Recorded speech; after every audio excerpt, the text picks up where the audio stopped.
नमस्कार दोस्तों। आज की इस वीडियो में हम चर्चा करेंगे धनु राशि का 2025 का संपूर्ण वर्षफल।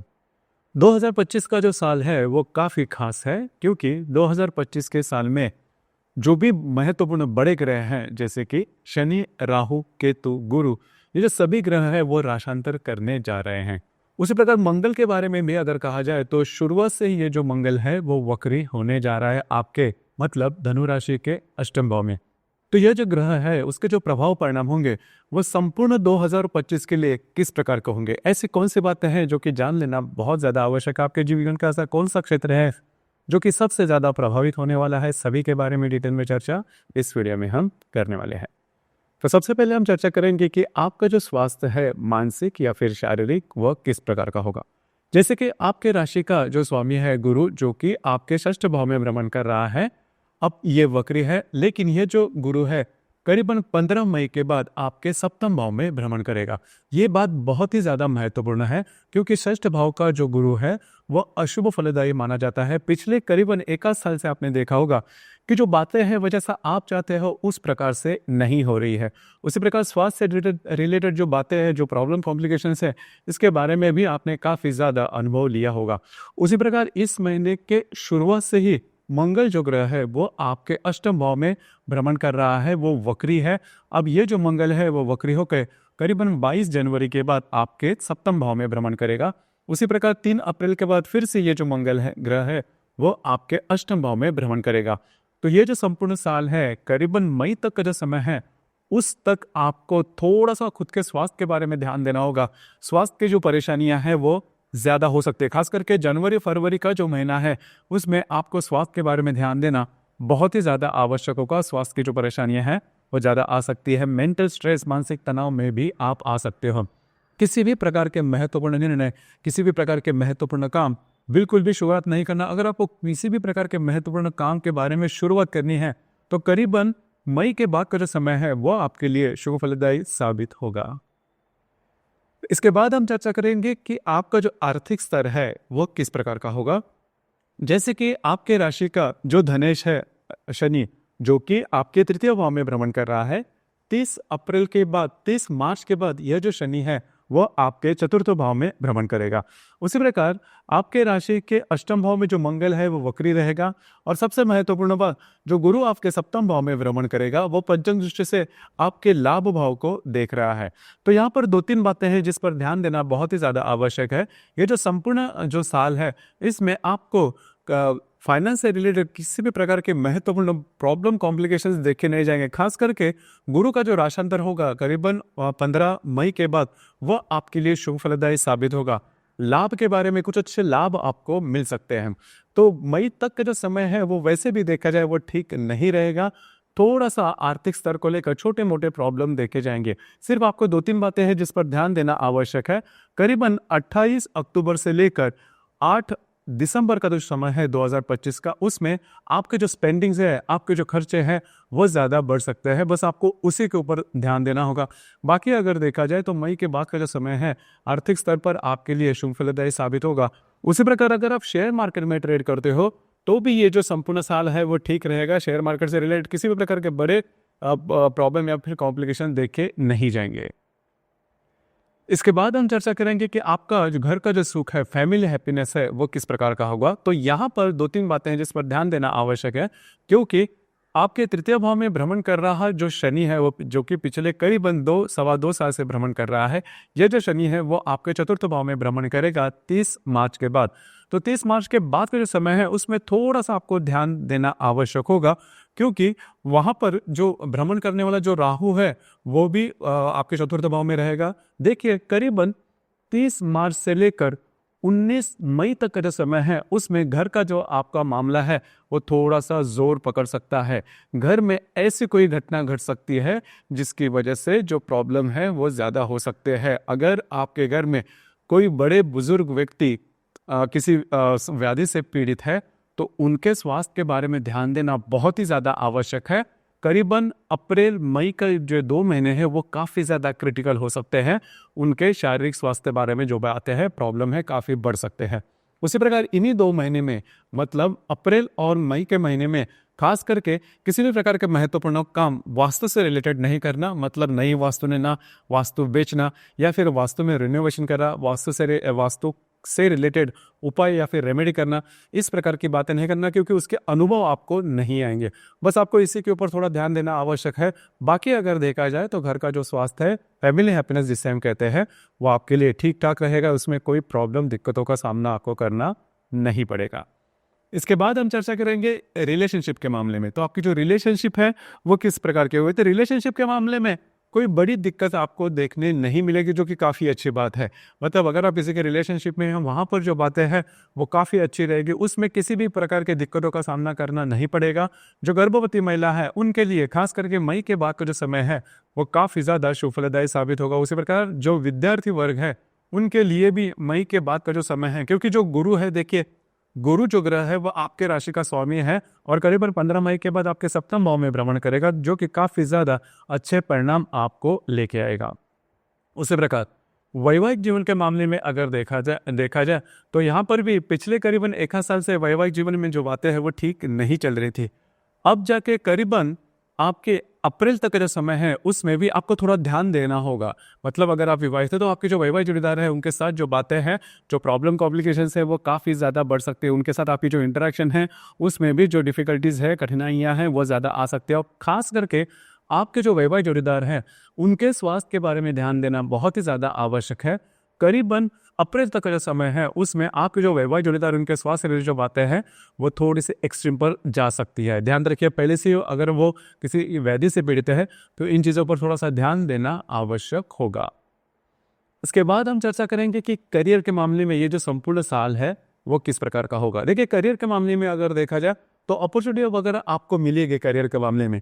खास करके आपके दशम भाव में भ्रमण करने वाला जो केतु है वो करीबन 19 मई के बाद आपके भाग्य भाव में भ्रमण करेगा।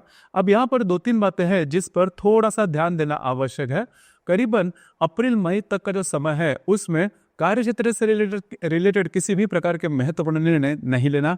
आपको लग सकता है कि आप पर बहुत ज़्यादा काम का प्रेशर दिया जा रहा है, आपसे बहुत ज़्यादा काम लिया जा रहा है।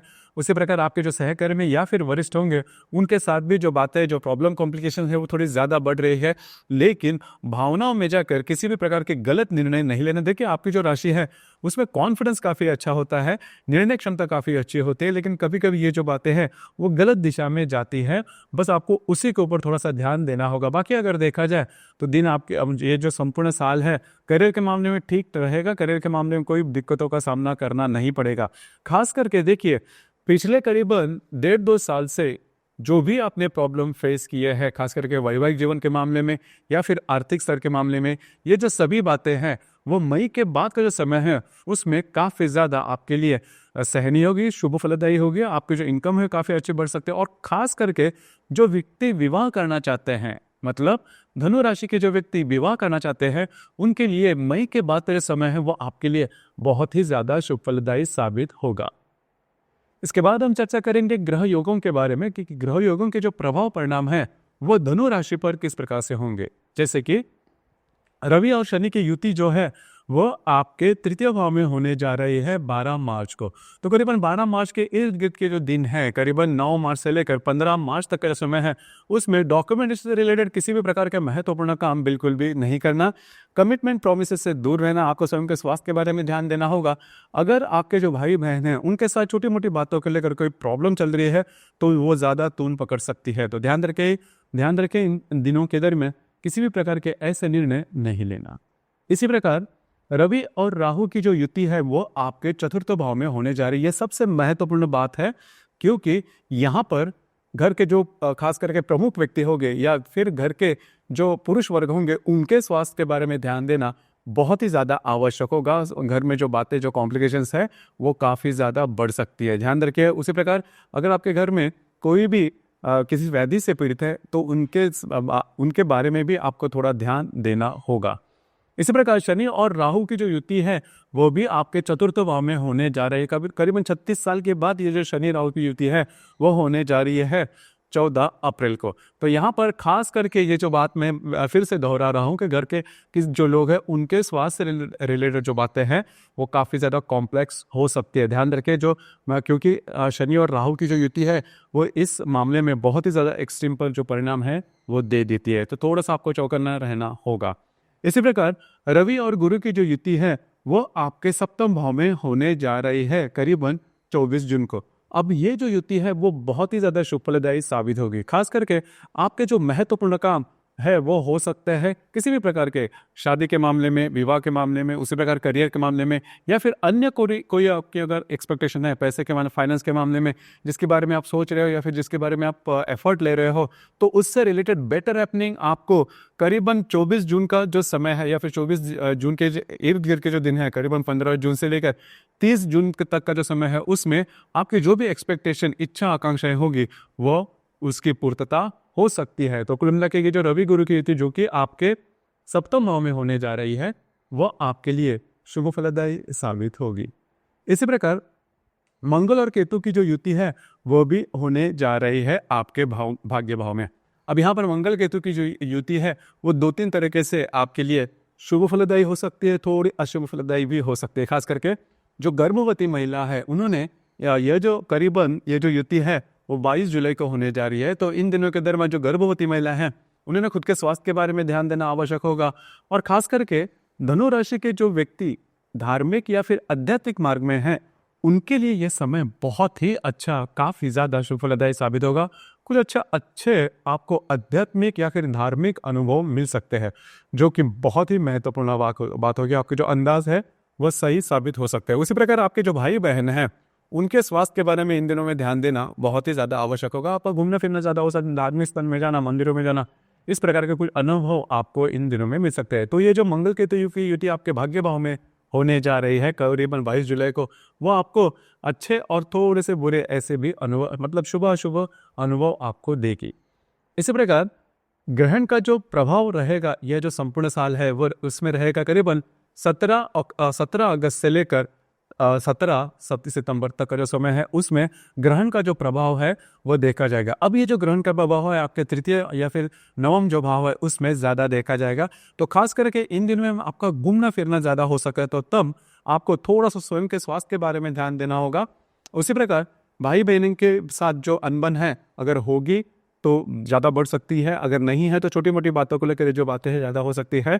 उसी प्रकार कमिटमेंट, प्रोमिसेस या फिर डॉक्यूमेंट्री से रिलेटेड किसी भी प्रकार के काम इन दिनों में नहीं करना। अगर आप किसी प्रॉब्लम में फंस गए हो सरकारी या फिर किसी अन्य, तो इन दिनों में जो बातें हैं वो और भी ज़्यादा कॉम्प्लिकेटेड आपके लिए हो सकती है। तो थोड़ा सा चौकन्ना रहना आवश्यक होगा। इसी प्रकार ऐसे भी बर्थ डेट्स है या फिर जन्म तारीख है जो कि ये जो संपूर्ण साल है उनके लिए बहुत ही ज़्यादा शुभ फलदायी साबित होगा।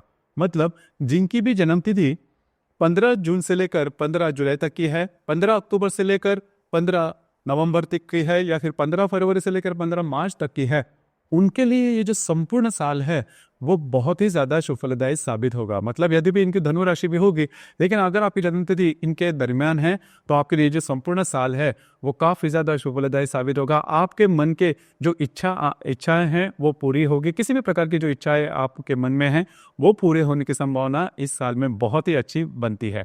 उसी प्रकार ऐसे भी जन्म तिथि है जिनके लिए जो संपूर्ण साल है वो बहुत ही ज्यादा अशुभ फलदायी साबित होगा। जैसे कि जिनकी जन्म तिथि करीबन 18 मार्च से लेकर 25 मार्च तक के बीच में होगी, उनके लिए जो संपूर्ण साल है वो अशुभ फलदायी साबित होगा। जो बातें हैं, जो प्रॉब्लम कॉम्प्लिकेशंस हैं वो आपके लिए काफी ज्यादा बढ़ सकते हैं। थोड़ा सा ट्रांसपेरेंसी रखे, आउट ऑफ द वे जाके काम नहीं करना, रिस्क लेके किसी भी प्रकार के काम नहीं करना, आपके जो अंदाज है वो चूक सकते हैं। तो दोस्तों ये था धनु राशि का 2025 का संपूर्ण वर्षफल। धन्यवाद।